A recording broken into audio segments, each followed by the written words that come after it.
A todos ustedes les doy una cordial bienvenida a este estudio y agradecer a Dios que nos permite nuevamente estar con ustedes en este día y prepararnos para encontrarnos con el Señor.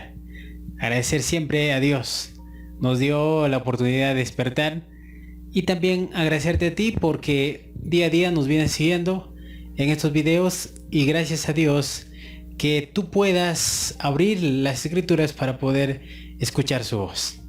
Antes de poder iniciar este estudio, quisiéramos, como de costumbre, orar a nuestro Dios para pedir la dirección y que podamos dejar que Él nos explique sus escrituras. Vamos a orar donde te encuentres, ponte de rodillas, vamos a dirigirnos a nuestro Dios. Maravilloso Señor, en esta mañana agradecerte y pedirte, Señor, que hagas con nosotros lo que tú quieres. Perdónanos por nuestros pecados. Señor mío, es tu decisión todas las cosas que nos pasen. Y Señor, de alguna manera queremos ir siempre a tu lado.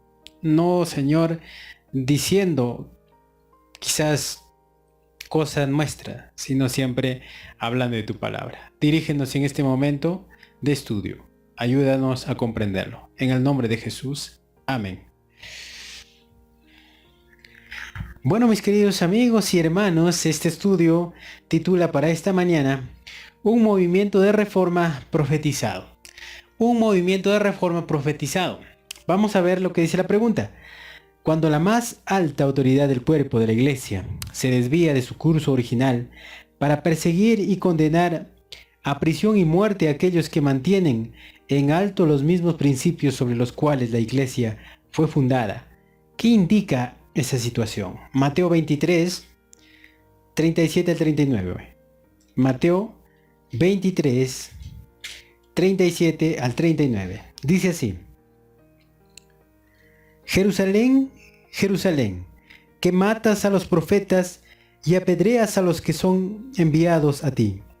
¿Cuántas veces quise juntar a tus hijos como la gallina junta a sus pollos bajo sus alas y no quisiste? Vuestra casa os queda desierta, porque os digo que no me veréis más hasta que digáis, bendito el que viene en el nombre del Señor. Es algo interesante, esta profecía se realiza o se da por cumplimiento en el año 70, cuando el pueblo judío es rodeado por los ejércitos de Roma, dirigido por el general Tito, y es devastado, es destruido Jerusalén.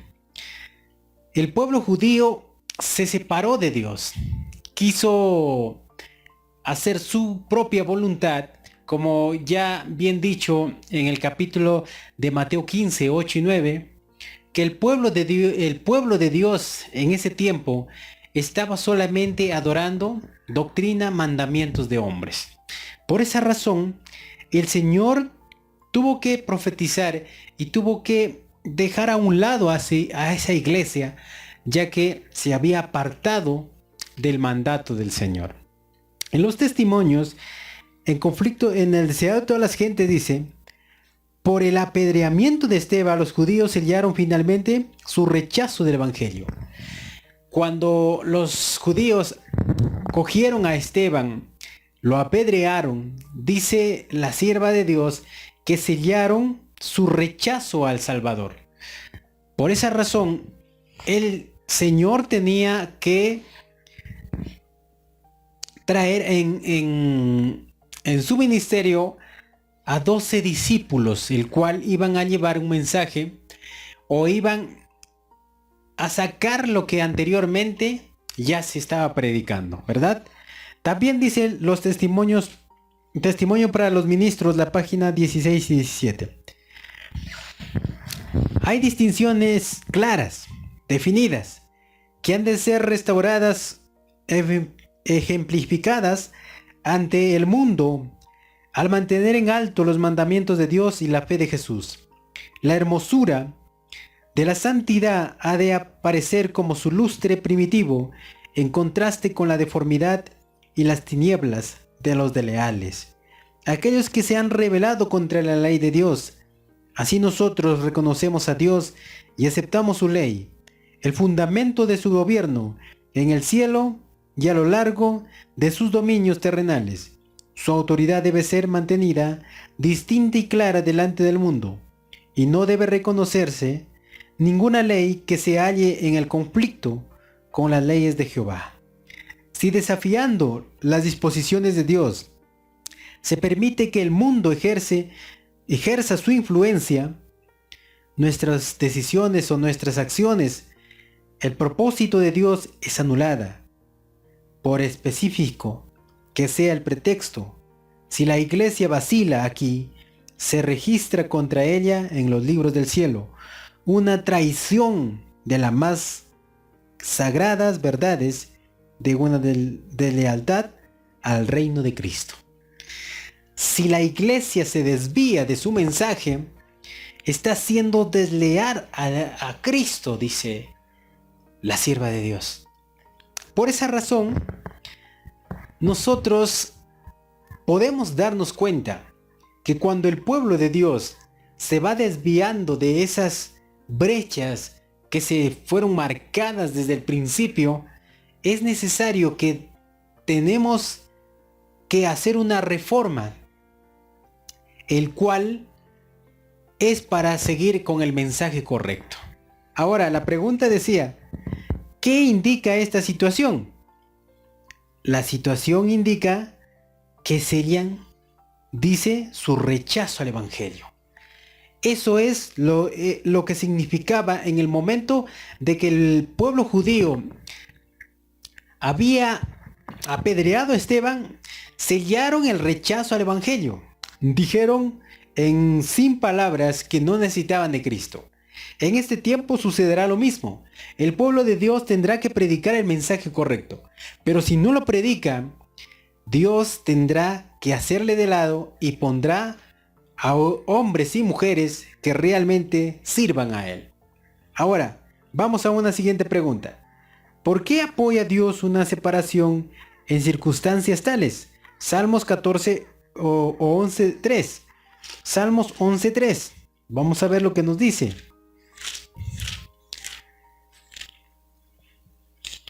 Dice así: harán tus baladizas callar a los hombres, te burlarán sin que nadie se avergüence. Harán tu balacías callar a los hombres, te burlarán sin que nadie te avergüence. Es interesante, ¿a quién se está refiriendo? A ese pueblo que rechaza el mensaje. También dice en Judas 3, vamos a ver lo que nos dice Judas 3.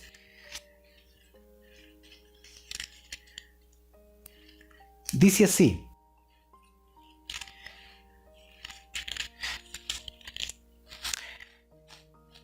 amados, gran solicitud tenía de escribirlos acerca de nuestra común salvación. Sentí esa necesidad para alentaros a que contendáis por la fe que una vez fue confiada a los santos.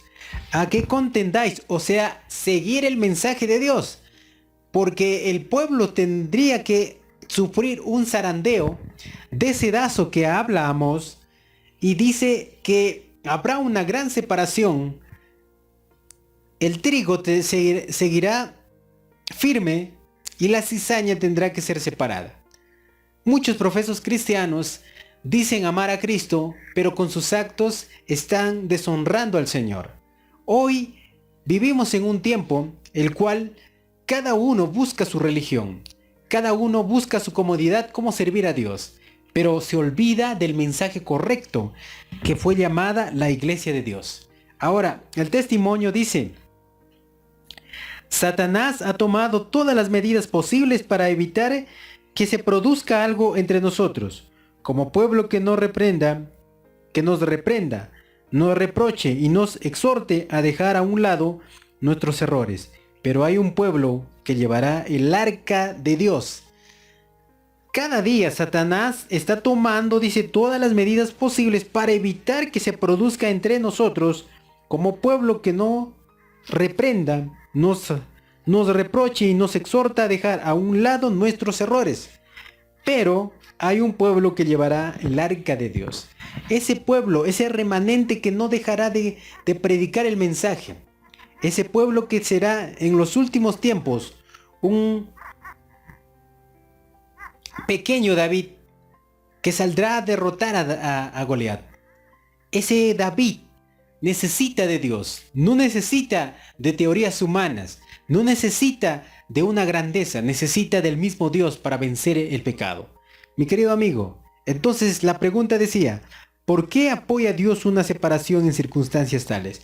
Porque lamentablemente los santos que en algún momento fueron y llevaron el mensaje se apartaron del mensaje correcto del Señor, el cual el Señor tendrá que levantar otro pueblo para que ese mensaje, esa luz no sea escondida. Entonces, mi querido amigo, el movimiento de reforma se tiene que dar en la iglesia, en el lugar donde tú te encuentres, porque Dios necesita valientes que den a reconocer el pecado y que puedan apartarse de las cosas vanas. Que Dios pueda bendecirte y que tengas un hermoso día. Estaremos en un próximo estudio, si así Dios lo permite. Bendiciones.